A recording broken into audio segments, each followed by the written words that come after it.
हरे कृष्णा, जय श्री हरि, जय बृहस्पति देव। प्रिय श्रोतागण, आज बृहस्पतिवार के दिन सुनेंगे बृहस्पतिवार संपूर्ण व्रत कथा।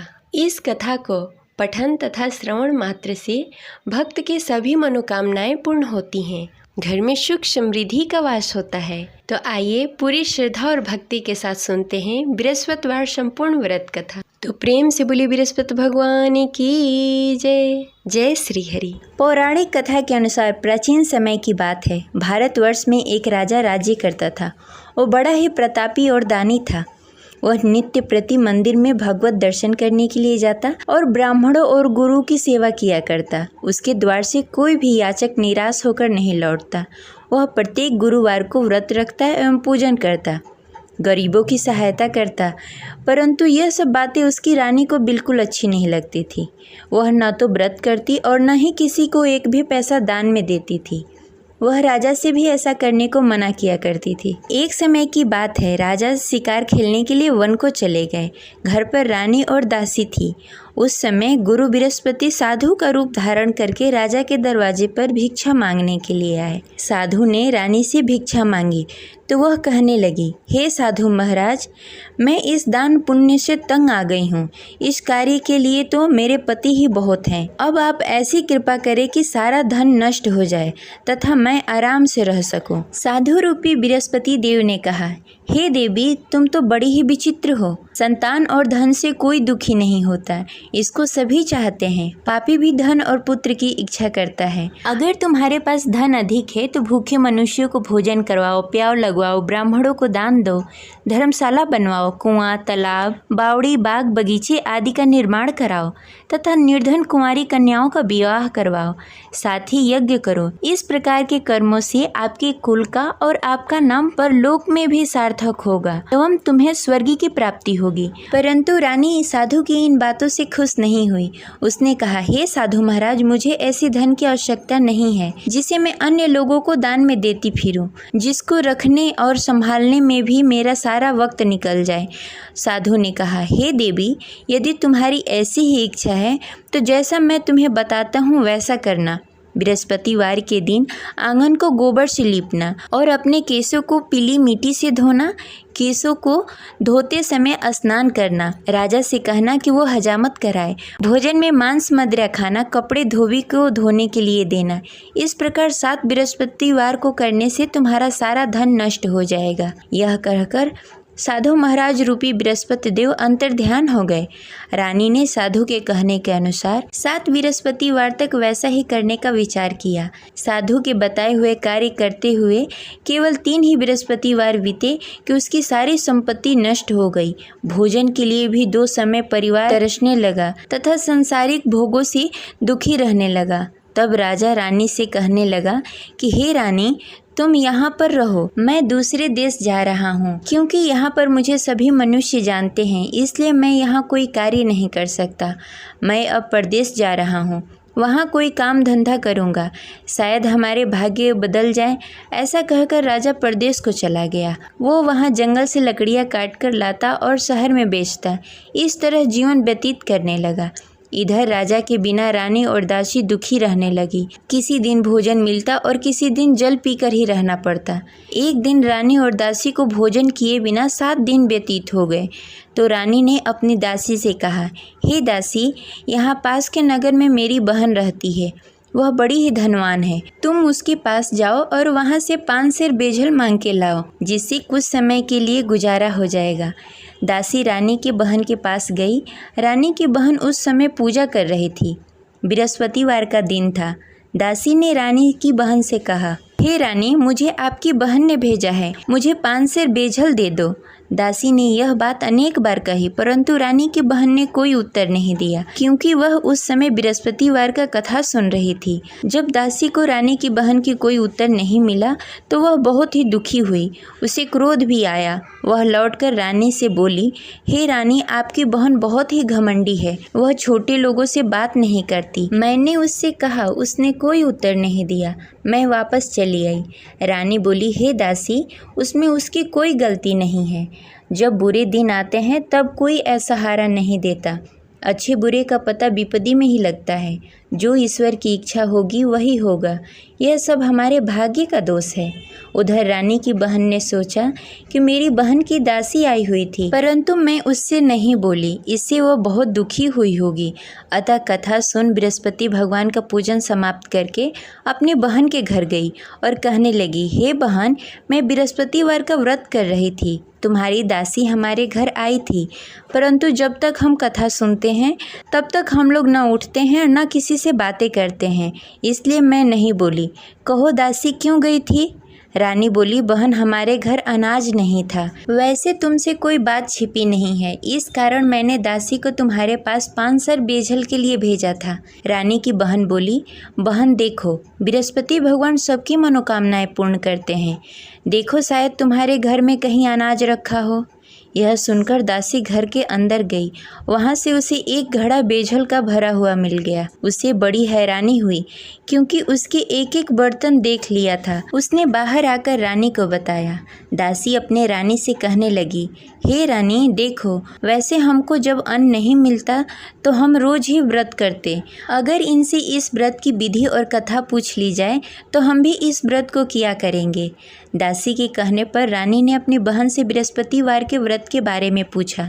उसकी बहन ने बताया, हे रानी बहन, बृहस्पतिवार को सूर्योदय से पूर्व उठकर स्नान आदि से निवृत्त होकर बृहस्पतिवार का व्रत करना चाहिए, लेकिन उस दिन सिर नहीं धोना चाहिए। बृहस्पतिवार के व्रत में चने की दाल और मुनक्के से विष्णु भगवान और केले के वृक्ष की जड़ की पूजन करनी चाहिए तथा दीपक जलाएं। उस दिन एक ही समय भोजन करें। भोजन पीले खाद्य पदार्थ का करें तथा कथा सुनें। इस प्रकार करने से गुरु भगवान प्रसन्न होते हैं और अन्न पुत्र धन देते हैं। इस प्रकार व्रत और पूजन की विधि बताकर रानी की बहन अपने घर को लौट गई। रानी और दासी दोनों ने ही निश्चय किया कि वे बृहस्पति भगवान का पूजन जरूर करेंगी। 7 दिन बाद जब बृहस्पतिवार आया तो दोनों ने व्रत रखा। घुड़सार में जाकर चना और गुड़ बीन लाई तथा उसकी दाल से केले की जड़ में विष्णु भगवान का पूजन किया। अब भोजन कहाँ से आए? दोनों बड़ी ही दुखी हुई, परंतु उन्होंने व्रत किया था, इस कारण बृहस्पति देव भगवान प्रसन्न थे। वे एक साधारण व्यक्ति के रूप में 2 थालों में सुंदर पीला भोजन लेकर आए और दासी को देकर बोले, हे दासी, यह भोजन तुम्हारे और रानी के लिए है, तुम दोनों करना। दासी भोजन पाकर बड़ी ही प्रसन्न हुई और रानी से बोली, रानी जी, भोजन कर लो। रानी को भोजन आने के बारे में कुछ पता नहीं था, इसलिए वह दासी से बोली, जा तू ही भोजन कर ले, क्योंकि तू हमारी व्यर्थ में हंसी उड़ाती है। दासी बोली, एक व्यक्ति अभी भोजन देकर गए हैं।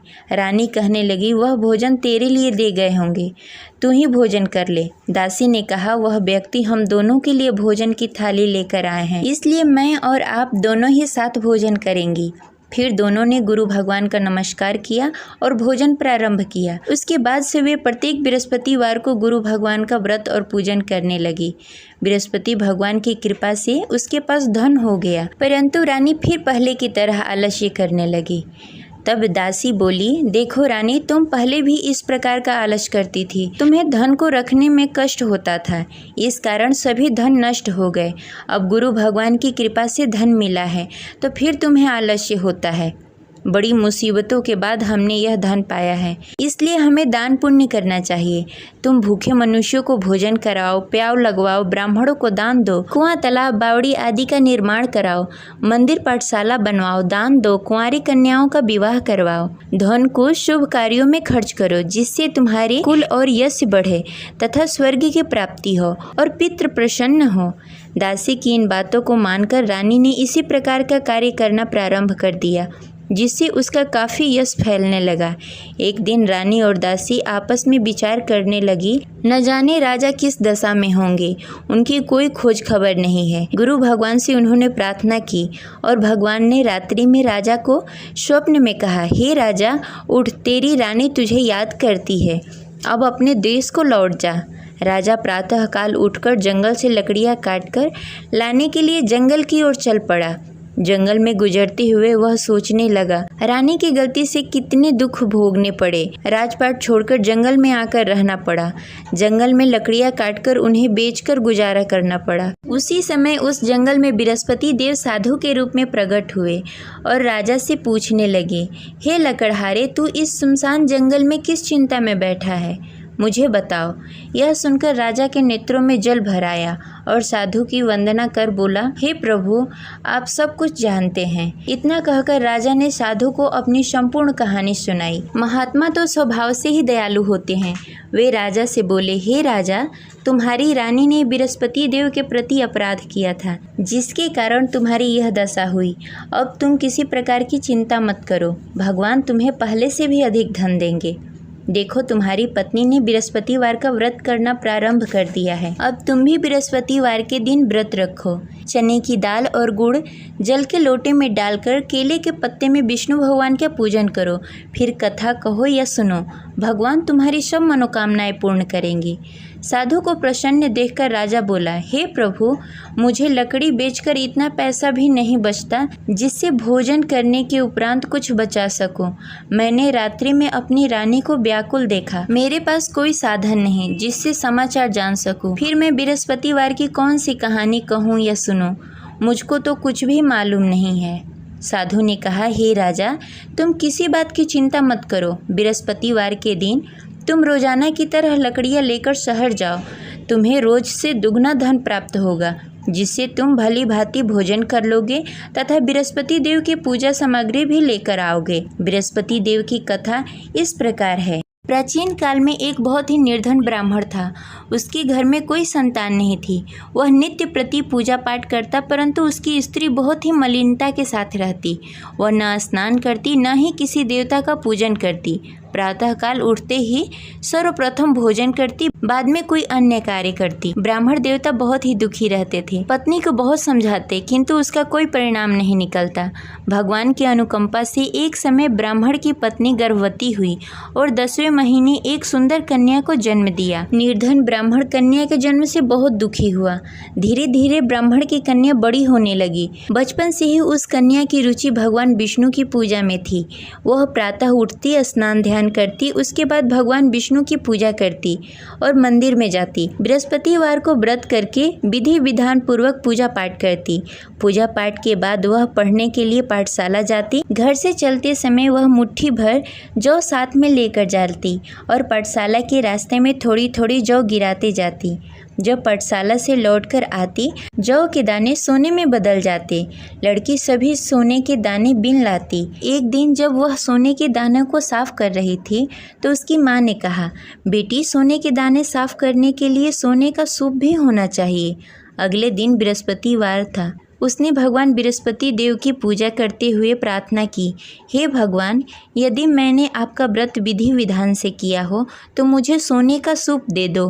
भगवान बृहस्पति देव ने उसकी मनोकामना पूरी करने का वचन दिया। पाठशाला से लौटते समय उसने रास्ते में सोने का सूप पड़ा हुआ मिला।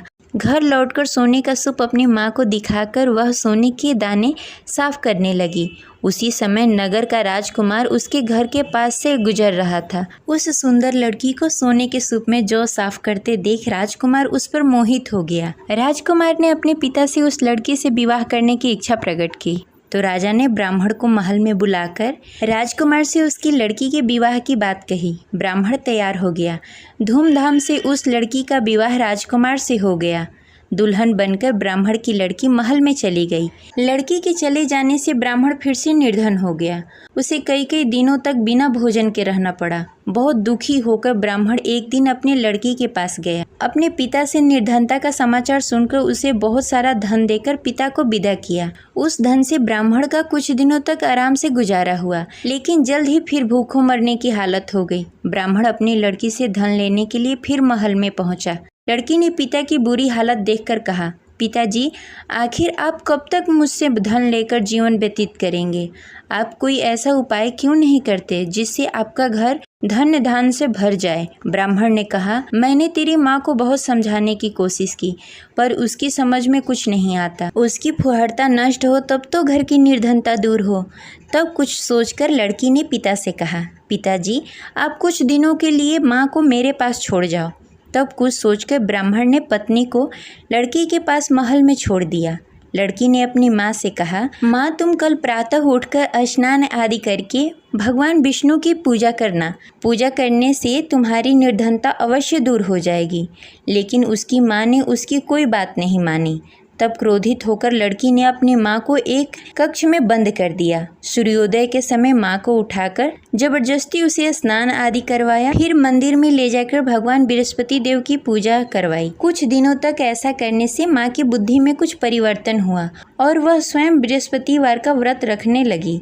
उसके व्रत करने से ब्राह्मण के घर की निर्धनता दूर हो गई और भगवान विष्णु की अनुकंपा हुई और दोनों पति पत्नी धन संपत्ति पाकर आनंद पूर्वक जीवन व्यतीत करते हुए विष्णु धाम को चले गए। लकड़हारा बने राजा ने उस साधु से भगवान विष्णु देव की यह कथा सुनकर बृहस्पतिवार का व्रत करना शुरू कर दिया और भगवान विष्णु की पूजा करने लगा।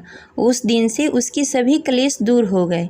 लेकिन अगले बृहस्पतिवार को कामकाज में अधिक व्यस्त होने के कारण उसने भगवान बृहस्पति देव का व्रत नहीं किया। भगवान बृहस्पति देव लकड़हारे से क्रोधित हो गए और उसे भूल की सजा दी। उस दिन नगर के राजा ने नगर में घोषणा करके सबको सूचित किया कि प्रत्येक नागरिक मेरे महल में भोजन करने आए। जो नहीं आएगा उसे अपराधी मानकर भारी दंड दिया जाएगा। लकड़हारा बने राजा ने उस नगर के राजा की घोषणा तो सुनी, लेकिन जंगल से लकड़ी काटकर लाने और उसे बेचने में देरी हो जाने के कारण वह समय पर महल में भोजन करने नहीं पहुंच सका। अतः राजा के सैनिक लकड़हारे को पकड़कर महल में ले गए। राजा ने उसे महल के एक कक्ष में बैठाकर भोजन कराया। उस कक्ष में एक खुट्टी पर रानी का सोने का हार लटका हुआ था। लकड़हारा अकेला उस कक्ष में भोजन कर रहा था। तभी उसने एक आश्चर्यजनक घटना देखी। देखते ही देखते वह खुटी हार को निगल गई। थोड़ी देर बाद जब राजा ने हार को गायब देखा तो लकड़हारे को कारावास में डाल दिया। लकड़हारा मन ही मन अपने भाग्य को कोसने लगा। तभी उसे जंगल में मिले साधु का स्मरण हुआ। थोड़ी देर में भगवान बृहस्पति देव सन्यासी के रूप में उसके सामने प्रकट हुए और कहा, हे लकड़हारे, तूने भगवान बृहस्पति देव की पूजा नहीं की, इसी कारण तुम्हें कष्ट हो रहा है। लेकिन अब चिंता मत करो, बृहस्पतिवार के दिन कारागार के दरवाजे पर तुम्हें कुछ पैसे पड़े हुए मिलेंगे। उन पैसों से भगवान बृहस्पति देव का व्रत करके उनकी पूजा करोगे तो तुम्हारे सारे दुख दूर हो जाएंगे। फिर बृहस्पतिवार के दिन दरवाजे पर पड़े पैसे राजा को मिले, जिससे उसने चने की दाल, गुड़, मुनक्का मंगाकर भगवान बृहस्पति देव की कथा कही और व्रत किया, जिससे भगवान बृहस्पति देव प्रसन्न होकर उस नगर के राजा को स्वप्न में लकड़हारे को मुक्त करने को कहा। सुबह राजा ने आकर अपने कक्ष में देखा कि खूंटी पर हार टंगा हुआ है। राजा ने लकड़हारे को मुक्त कर दिया, उसे धन और आभूषण देकर विदा किया। लकड़हारा बना राजा उस नगर से चलकर अपने नगर की तरफ चल दिया। जब राजा अपने नगर में पहुंचा तो उसने देखा उस नगर में कुएं, धर्मशाला, बाग बगीचे देखकर बहुत प्रसन्न हुआ। राजा ने किसी से पूछा, ये कुएं, धर्मशाला किसने बनवाए? सबने उसे बताया कि ये सब रानी और दासी ने बनवाए हैं। राजा जब महल में पहुंचे तो रानी ने उनका भव्य स्वागत किया। तब राजा ने निश्चय किया कि सप्ताह में एक बार तो सभी बृहस्पतिवार का व्रत तथा पूजन कर सकते हैं, परंतु मैं प्रतिदिन व्रत किया करूँगा तथा दिन में 3 बार कथा कहूँगा। अब राजा हर समय दुपट्टे में चने की दाल बांधकर रखते तथा दिन में 3 बार बृहस्पतिवार का कथा कहते। कुछ दिनों के बाद राजा को अपनी बहन की याद आई। एक दिन घोड़े पर सवार होकर राजा अपनी बहन से मिलने के लिए चल दिया। अभी राजा नगर के बाहर ही पहुंचा था कि उसने देखा कि कुछ लोग एक 100 को ले जा रहे हैं। राजा को स्मरण हुआ कि आज उसने किसी को बृहस्पतिवार का व्रत कथा नहीं सुनाया। राजा ने उन लोगों से रोककर कहा, भाइयों, आप 100 ले जाने से पहले मुझसे बृहस्पतिवार का कथा सुन लो। लोगों ने राजा पर क्रोधित होते हुए कहा, तुम पागल तो नहीं हो? लेकिन कुछ बड़े बुजुर्ग लोगों ने कहा, अच्छा भाई, तुम साथ में चलते चलते अपनी कथा भी सुनाते रहो। राजा ने चलते चलते आधी ही कथा सुनाई थी कि 100 हिलने लगा। राजा की पूरी कथा समाप्त होते ही 100 उठकर बैठ गया। लोगों ने हैरानी से दांतों तले उंगली दबाई और अगले बृहस्पतिवार को भगवान बृहस्पति देव का व्रत करने व कथा सुनने का निश्चय कर लिया। अब घोड़े पर सवार होकर राजा चलते हुए एक किसान के पास पहुंचा। किसान अपने खेत में हल चला रहा था। राजा ने कहा, अरे भाई, मुझसे बृहस्पतिवार का कथा सुन लो। किसान झुंझलाकर बोला, अरे भाई, देख नहीं रहे, जितनी देर मैं तुम्हारी कथा सुनूंगा उतनी देर में तो पूरी खेत में हल चला लूंगा। राजा निराश होकर चला गया। तभी किसान का बैल लड़खड़ा के गिर गया और किसान के पेट में भी जोरों से दर्द होने लगा। जब उसकी पत्नी वहां आई तब उसने पूछा कि क्या हुआ। किसान ने घुड़सवार की पूरी कहानी सुनाई कि पत्नी दौड़ती हुई राजा के पास पहुंची और हाथ जोड़कर बोली, भैया मैं तुम्हारी कथा सुनने के लिए तैयार हूँ। राजा ने उसके साथ खेत पर पहुंचकर बृहस्पतिवार की कथा सुनाई। तभी बैल भी उठकर खड़ा हो गया और किसान के पेट का दर्द भी तुरंत ठीक हो गया। राजा वहां से अपने घोड़े पर सवार होकर अपने बहन के घर पहुंचा। तब राजा की वहां बहुत आव भगत हुई। अगले दिन सुबह उठकर राजा ने देखा घर के सभी लोग भोजन कर रहे हैं। किसी भूखे को बृहस्पतिवार का कथा सुनाए बिना राजा कभी भोजन नहीं करता था। उसने बहन से कहा, बहन क्या घर में कोई ऐसा व्यक्ति है जिसने भोजन नहीं किया हो?